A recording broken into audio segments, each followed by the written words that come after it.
اے ځوانانو، زما ورونو،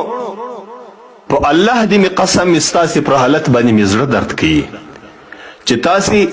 په فیسبوک کې کم شان نشر کوئ، تاسې چې په فیسبوک کې کم خدمت کوئ د کفارو دپاره. قسم په الله ستاسې په دغو نارواو اعمالو باندې به الله جل جلاله تاسې ته په دنیا او په آخرت کې سزا درکوي. په حدیث شریف کې راځي د الله رسول صلی الله علیه وسلم فرمایلی دي: من دعا الى هدى كان له من الاجر مثل اجور من يتبعه ولا ينقص ذلك من اجورهم شيئا. کچیر یو انسان بل انسان د الله و دین ته راوغواړي و هدایت ته راوغواړي و دینداري ته راوغواړي، دغه انسان چې څونه نیک اعمال ترسره کوي، دغه انسان چې څونه دینداري کوي، نو الله جل جلاله دته په دغه عمل باندې و دغه انسان ته دغه راغوښتونکي ته و دغه دعوت کوونکي ته الله جل جلاله هغونه اجر او ثواب ورکوي. او کچیر یو انسان مسلمانان و بيدینی ته راوغواړي، خلق و بيدینی ته راوغواړي و ګناه ته راوغواړي و خلکو ته د ګناه اسباب برابر کی، نو الله جل جلاله به دغه انسان ته چې دغه عمل تر سره کوي، دغه پیل وکړي، در څو پورې چې دغه خلک په دغه ناروا باندې اخته، نو الله جل جلاله به هغه اول انسان ته د دغو اعمالو سزا ورکوي. د حدیث شریف توري دي: ومن دعا الى ضلاله كان عليه من الاثم مثل اثام من يتبعه لا ينقص ذلك من اثامهم شيئا.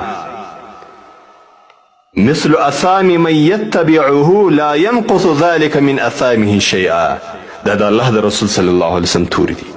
دا د الله د رسول صلی الله علیه وسلم پیغام دی، دا د الله پیغام دی چې ای انسانه پر دغه فیسبوک باندې چې هر څونه ناروا نشر کوي، که حیا دی ناروا تصویران شیروي، که ناروا فلمونه شیروي، که غزلې شیروي، که لایو ویډیو نارواوي جوړوي، چې هر څه کوي، چې هر انسان ستا په دغه ناروا باندې اخته سي، د هغو ګناه هم ستا په عملنامه کې لیکل کیږي. هغه چې هر څونه ګناهګار سول، تا یو ناروا فلم پر فیسبوک باندې شیر کی، تا په دغه ټیک ټاک کې یا پر واټس اپ باندې یا پر ویچټ باندې یو ناروا غزله شیر کړه،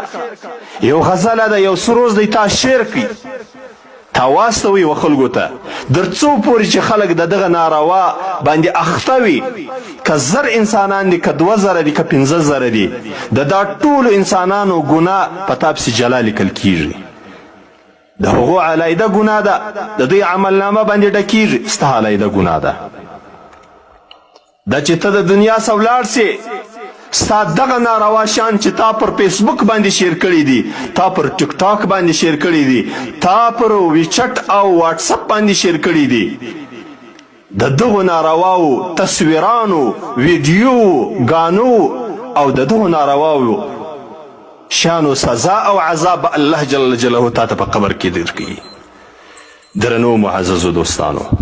مؤمن مسلمان باید چې داسې کار نه وکړي. ناروا دي کوله، خپله دي وکړل، صرف او صرف تا چې کړې ده د هغه سزا به الله درکوي. ناروا خپله هم کوې،